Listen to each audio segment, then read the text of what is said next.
Lines composed a few miles above Tintern Abbey by William Wordsworth. Poetry. Background. This poem was written in 1798 during Wordsworth's second visit to the valley of the River Wye and the ruins of Tintern Abbey, once a great medieval church, in Wales.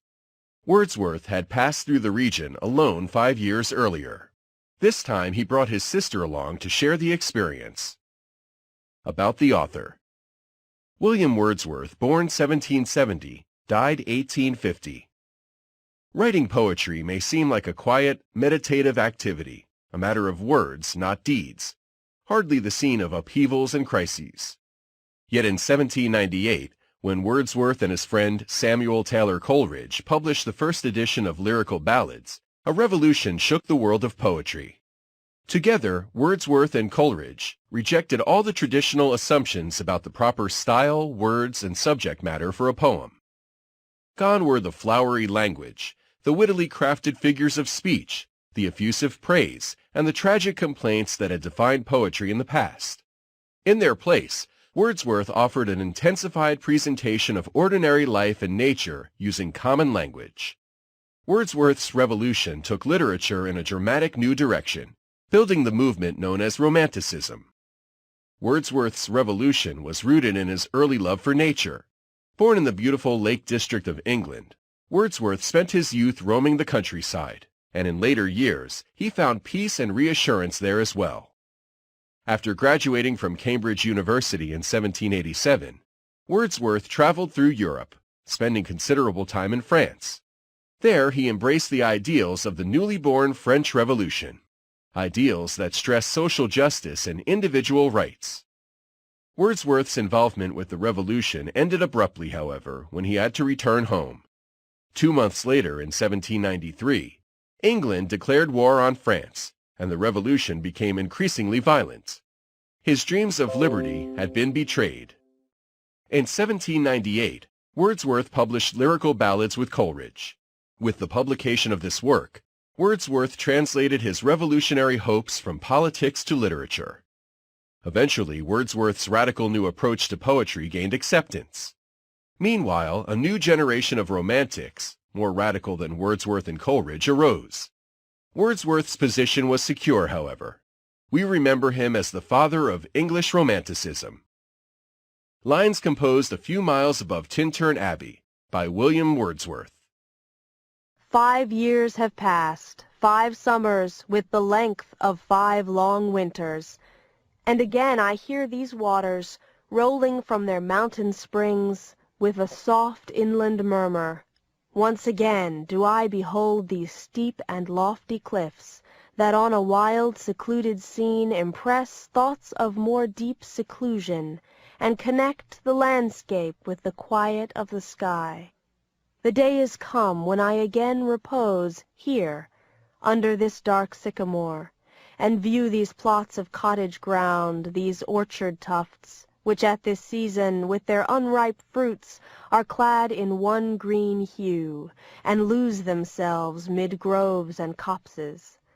Once again I see these hedgerows, hardly hedgerows, little lines of sportive wood run wild, these pastoral farms, green to the very door, and wreaths of smoke sent up in silence from among the trees, with some uncertain notice, as might seem of vagrant dwellers in the houseless woods, or of some hermit's cave where by his fire the hermit sits alone.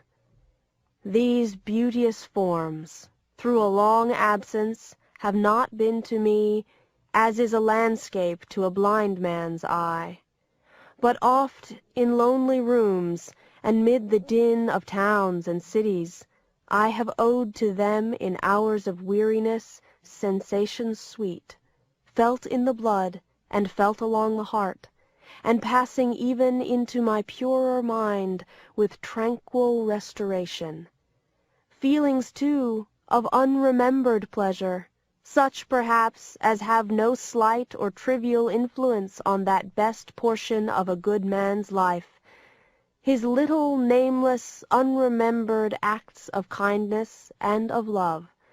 Nor less, I trust, to them I may have owed another gift, of aspect more sublime, that blessed mood, in which the burthen of the mystery, in which the heavy and the weary weight of all this unintelligible world is lightened, that serene and blessed mood, in which the affections gently lead us on, until the breath of this corporeal frame, and even the motion of our human blood almost suspended, we are laid asleep in body, and become a living soul, while with an eye made quiet by the power of harmony and the deep power of joy, we see into the life of things. If this be but a vain belief, yet, oh, how oft, in darkness, and amid the many shapes of joyless daylight, when the fretful stir unprofitable and the fever of the world have hung upon the beatings of my heart, how oft in spirit have I turned to thee, O sylvan Wye, thou wanderer through the woods, how often has my spirit turned to thee.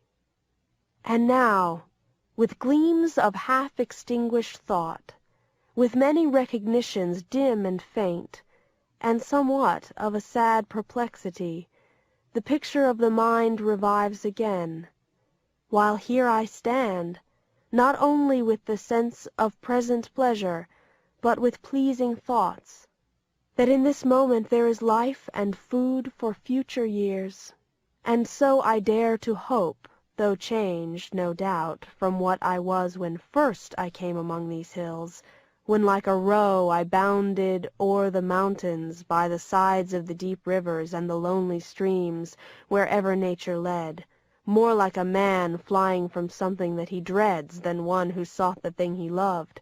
For nature then, the coarser pleasures of my boyish days, and their glad animal movements all gone by, to me was all in all. I cannot paint what then I was.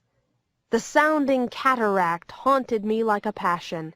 The tall rock, the mountain, and the deep and gloomy wood, their colors and their forms were then to me an appetite, a feeling and a love, that had no need of a remoter charm, by thought supplied, nor any interest unborrowed from the eye. That time is past, and all its aching joys are now no more, and all its dizzy raptures. Not for this faint I, nor mourn, nor murmur, other gifts have followed. For such loss I would believe abundant recompense.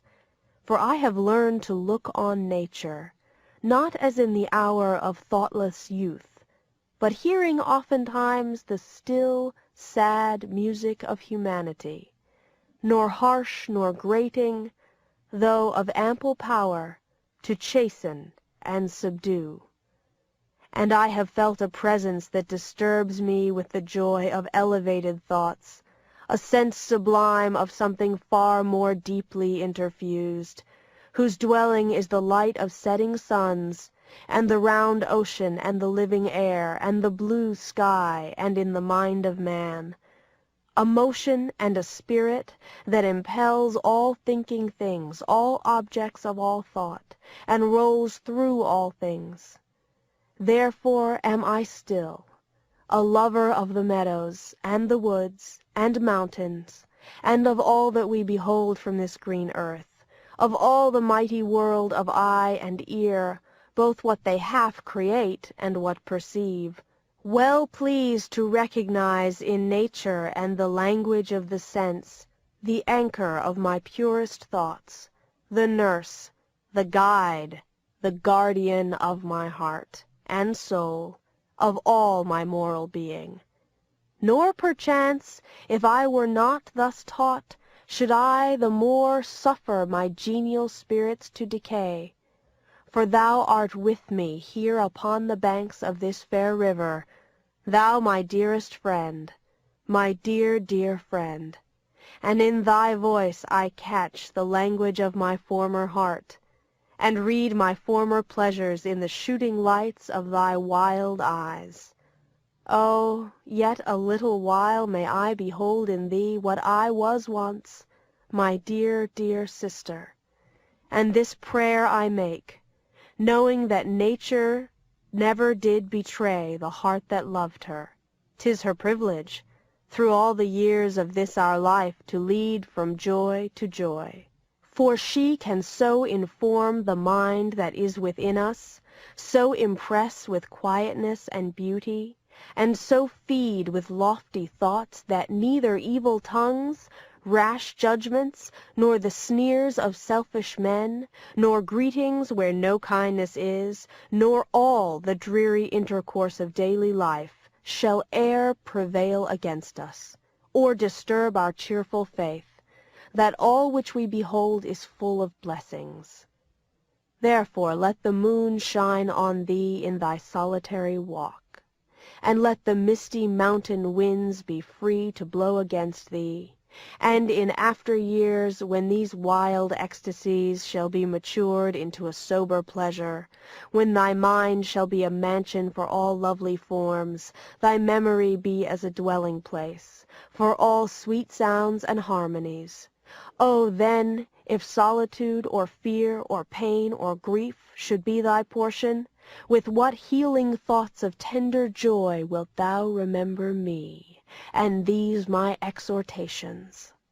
Nor, perchance, if I should be where I no more can hear thy voice, nor catch from thy wild eyes these gleams of past existence, wilt thou then forget that on the banks of this delightful stream we stood together, and that I, so long a worshipper of nature, hither came unwearied in that service?